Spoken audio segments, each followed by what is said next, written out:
जय मसीह के मेरे प्यारे प्रियो, आशा करती हूँ आप सब अच्छे होंगे। प्रभु आप सबको आशीष दे।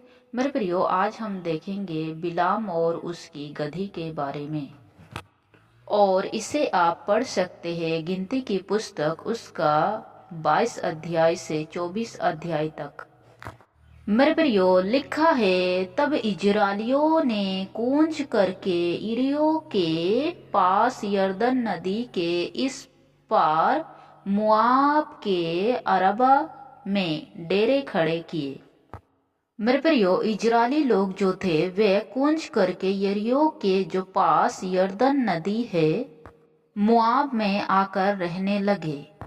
तब मोआब देश का जो राजा था बलाक, जो सिप्पोर का पुत्र था, वो यो सुनकर डर गया कि इजरायली यहाँ आकर बस गए हैं, और वे लोग इजरायलियों के कारण अत्यंत व्याकुल होने लगे। और तब मोआबियों ने मैदानी पुरनियों से कहा, अब वो दल हमारे चारों ओर के सब लोगों को ऐसा चट कर जाएगा जिस तरह बैल खेत की हरी घास को चट कर जाता है। क्योंकि वे लोग जान गए थे कि इजरायलियों को कोई हरा नहीं सकता, इसीलिए वे लोग अत्यंत बहुत ज्यादा डर गए। और उस समय सिप्पोर का पुत्र बलाक मोआब का राजा था। तब बलाक ने क्या किया कि बिलाम नाम के एक पुरुष के पास अपने दूत भेजा कि वे यो कह कर उसे बुला लाए, सुन, एक दल मिस्र से निकल आया है और भूमि उनसे ढक गई है, और अब वो मेरे सामने ही आकर बस गए हैं। इसीलिए आ और उन लोगों को मेरे निमित्त श्राप दे, क्योंकि वे मुझसे अधिक बलवंत है। तब संभव है कि हम उन पर जयवंत हो और हम सब इनको अपने देश से मारकर निकाल दे, क्योंकि यो मैं जानता हूँ कि जिसको तू आशीर्वाद देता है वह धन्य होता है, और जिसको तू श्राप देता है वो श्रापित होता है। तो मेरे प्रियो, यहाँ हम देखते हैं बिलाम जो था वो परमेश्वर का जन था, वो एक भविष्यवक्ता था। और बिलाम जिसे आशीर्वाद देता था वो आशीष का भागी होता था, और जिसे वो श्राप देता था वो श्रापित होता था, क्योंकि बिलाम परमेश्वर के संग संग चलता था। इसीलिए बलाक ने अपने दूतों को बिलाम के पास यो कहला भेजा। उसके बाद क्या हुआ मेरे प्रियो, आइए हम देखते हैं कि और जैसे ही वो दूत बिलाम के पास पहुंचे और सारी बातें कह सुनाई जो बलाक ने उन्हें कही थी, तब बिलाम ने उन दूतों से कहा, आज रात को यहाँ टिके रहो, यहीं पर रुक जाओ कि परमेश्वर से मैं प्रार्थना करूं, और परमेश्वर जो मुझे बताएगा वो मैं तुमको उत्तर दूंगा। तब मोआब के हकीम बिलाम के पास ही ठहर गए। तब परमेश्वर बिलाम के पास आकर पूछने लगा कि यो पुरुष कौन है। बिलाम ने परमेश्वर से कहा, सिप्पोर के पुत्र मोआब के राजा बलाक ने मेरे पास यो कहला भेजा है, सुनो, जो दल मिस्र से निकल आया है उससे भूमि ढप गई है, इसीलिए आकर मेरे लिए उन्हें श्राप दे। संभव है कि मैं उनसे लड़कर उनको बरबस निकाल सकूंगा। मेरे प्रियो, इसके बाद परमेश्वर बिलाम से कहता है कि तू इसके संग मत जा, उन लोगों को श्राप मत दे, क्योंकि वे आशीष के भागी हो चुके हैं। मेरे प्रियो, यहाँ परमेश्वर ने इसलिए कहा ऐसा क्योंकि परमेश्वर ने खुद मिस्र देश से इजरायलियों को निकाल कर लेकर आया था। इसीलिए परमेश्वर ने कहा वे आशीष के भागी हो चुके हैं। इसीलिए परमेश्वर ने बिलाम को कहा कि तू वहां मत जाना। तब जैसे ही बिलाम भोर को उठा, तब वो बलाक के हकीमों से कहा कि अपने देश को लौट जाओ, क्योंकि यहोवा मुझे तुम्हारे साथ जाने से आज्ञा नहीं देता। हाँ प्रियो, परमेश्वर ने बिलाम को जाने से मना किया और वही बात उसने बलाक के हकीमों से कहा। तब वो लोग जैसे आए थे वैसे ही वे लोग अपने यहाँ लौट गए। उसके बाद क्या हुआ मेरे प्रियो, जब वे लोग वहां लौट गए और अपने राजा को वो सारी बातें कह सुनाई जो बिलाम ने कहा, तब बलाक राजा जो था वो बिलाम को फिर से एक बार कहला भेजा और इस बार वो कहता है कि तेरी बड़ी प्रतिष्ठा करूंगा और जो कुछ तू मुझसे कहे वही मैं करूंगा। यहाँ बलाक कहता है कि जो चाहिए जो मांगो मैं तुम्हें दूंगा, लेकिन तुम यहाँ आकर इजरायलियों को मेरे निमित्त उन्हें श्राप दे कि मैं उन्हें हरा सकूं।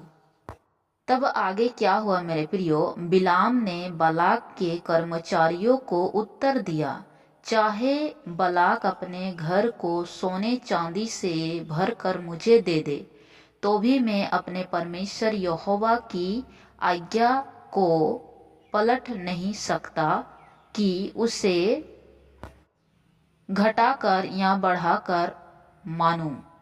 इसीलिए अब तुम लोग आज रात को यहीं टिके रहो ताकि मैं जान लूं कि यहोवा मुझसे और क्या कहता है।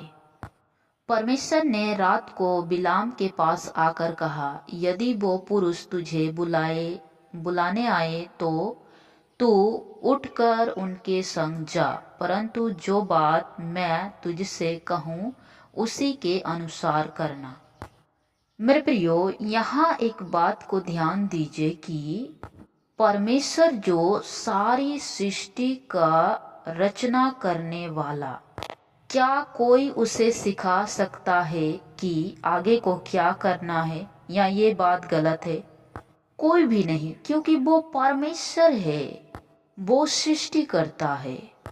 परमेश्वर ने बिलाम को पहले ही बता दिया था कि तुम वहां मत जाना, क्योंकि वे आशीष के भागी हो चुके हैं। मेरे प्रियो, यहाँ बिलाम को लालच आ गया था। जब उसने सोने चांदी की बात सुनी और जो मांगो वही दूंगा करके जब उसने सुना, तब उसके अंदर लालच भर गया और उसी लालच के कारण वो उसके हकीमों से कहा कि आज रात यहीं रुक जाओ, मैं परमेश्वर से दोबारा पूछूंगा। वो परमेश्वर है, दोबारा पूछने की क्या जरूरत है? मेरे प्रियो, कई बार लोग इसी तरह सांसारिक लोभ के चक्कर में परमेश्वर की आवाज को सुनकर भी अनसुना करते हैं।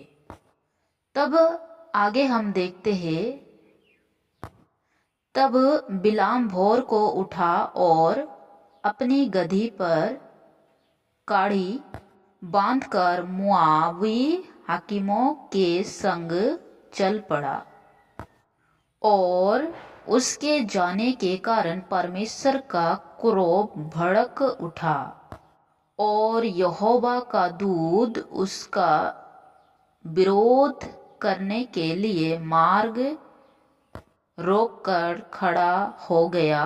वो अपनी गधी पर सवार होकर जा रहा था और उसके संग उसके 2 सेवक भी थे। हाँ मेरे प्रियो, जब वो रास्ते पर जा ही रहा था बलाक के पास, तब लिखा है, यहोवा का दूत उसका विरोध करने के लिए मार्ग में खड़ा हो गया और उस गधी को यहोवा के का दूत हाथ में नंगी तलवार लिए हुए मार्ग में खड़ा दिखाई पड़ा।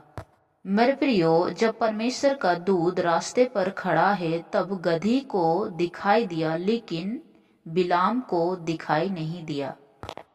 तब गधी मार्ग छोड़कर खेत में चली गई। हाँ मेरे प्रियो, गधी जो थी वो अपने रास्ते को छोड़कर वो खेत पर भाग गया। तब बिलाम ने गधी को मारा कि वो मार्ग पर फिर आ जाए। फिर बिलाम ने अपनी गधी को लकड़ी से मारा। तब यहोवा का दूत दाख की बारियों के बीच की गली में, जिनके दोनों ओर बारी की दीवार थी, खड़ा हुआ। यहोवा के दूत को देखकर गधी दीवार से ऐसी सट गई कि बिलाम का पाँव दीवार से दब गया। तब उसने उसको फिर मारा। हाँ मेरे प्रियो, यहोवा का दूत बारियों के बीच की गली में, जहाँ दोनों साइड दीवारें थी, वहां जाकर वो खड़ा हो गया। तब गधी यहोवा के दूत को देखकर दीवार से ऐसा सट गया कि बिलाम का पाँव जो था वो दीवार पर दब गया था।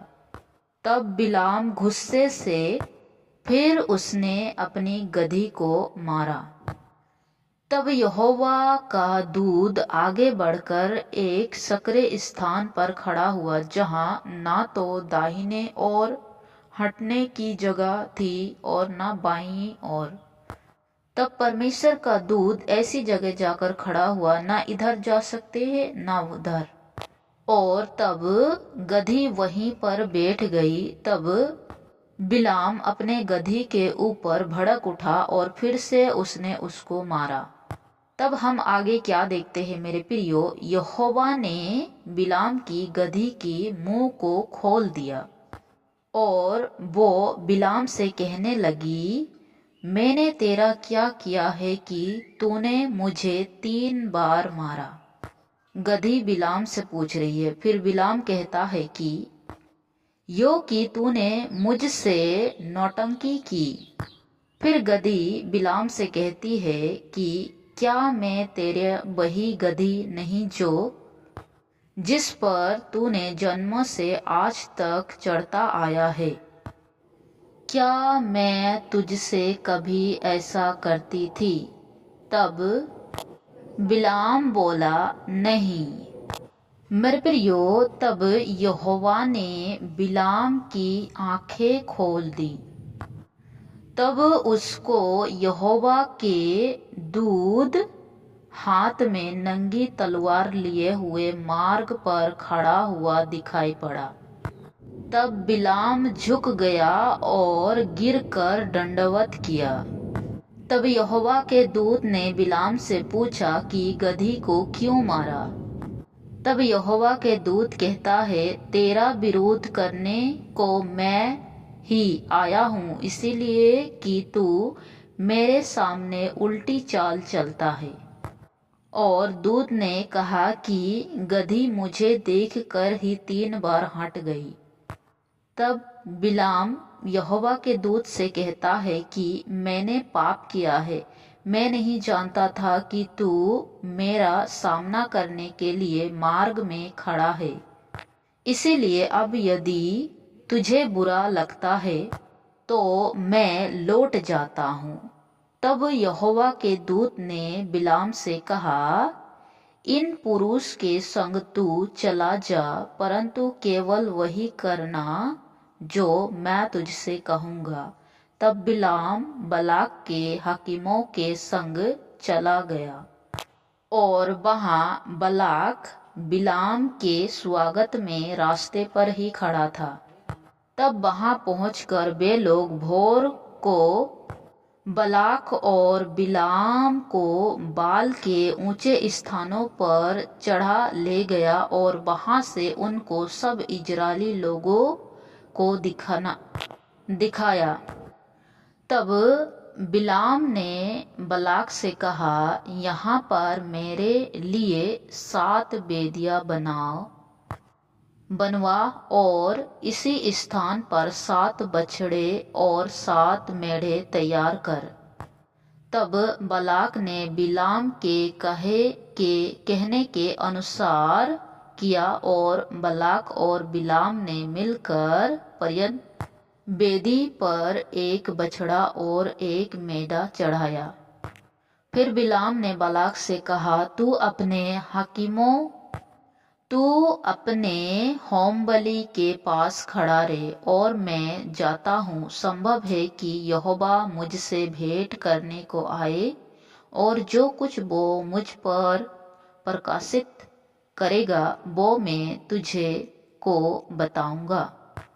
हाँ मेरे प्रियो, बिलाम ने बलाक से कहा कि एक स्थान पर खड़े रहे, जब यहोवा मुझसे बात करेगा और यहोवा मुझे बताएगा कि आगे को क्या करना है, तब मैं तुझे बतला दूंगा। मेरे प्रियो, यहाँ एक बात ध्यान दीजिए कि यहोवा ने बिलाम से पहले ही कह के रखा था कि जो मैं कहूँगा वही करना। तब जो बातें यहोवा ने बिलाम से कहा वो सारी बातें बिलाम ने बलाक से कहा, और जैसा कि बलाक ने कहा था कि इजरायलियों को श्राप दे, लेकिन यहोवा ने उन्हें आशीष दे दिया था, क्योंकि वे आशीष के बारिश है। और बिलाम ने इजराइल को श्राप देने की बजाय उन्हें आशीर्वाद देता रहा। ऐसा करते करते बिलाम ने पहला आशीर्वाद, दूसरा आशीर्वाद, फिर तीसरा आशीर्वाद इजरायलियों को दिया, जैसे कि परमेश्वर ने उसे बताया। फिर बलाक बहुत गुस्सा हुआ बिलाम पर कि मैंने तुम्हें किस लिए बुलाया था, इसीलिए कि इजरायलियों को तुम श्राप दो और मैं उन्हें हरा दूंगा। लेकिन मेरे प्रियो, हमें यो बात नहीं भूलना चाहिए कि हम आशीष देने के लिए बुलाए गए हैं, क्योंकि लिखा है तुम आशीष के बारिश होने के लिए बुलाए गए हो। इसीलिए तुम आशीष ही दो, श्राप ना दो। और ये बात भी उस समय बिलाम को भी स्मरण हो गया कि वो भटक गया था। तब बिलाम बलाक से कहता है कि मैंने तो तुम्हें पहले ही कह दिया था जब तुम्हारे हकीम मेरे घर में आए थे कि जो परमेश्वर कहेगा मैं वही करूँगा करके। तब बिलाम ने इजरायलियों को अंतिम आशीर्वाद दिया। और इस तरह मेरे प्रियो, जिसे परमेश्वर आशीर्वाद देता है उन्हें कोई हरा नहीं सकता, क्योंकि परमेश्वर खुद उनके लिए लड़ता है और यहोवा ही उन्हें बचाता भी है।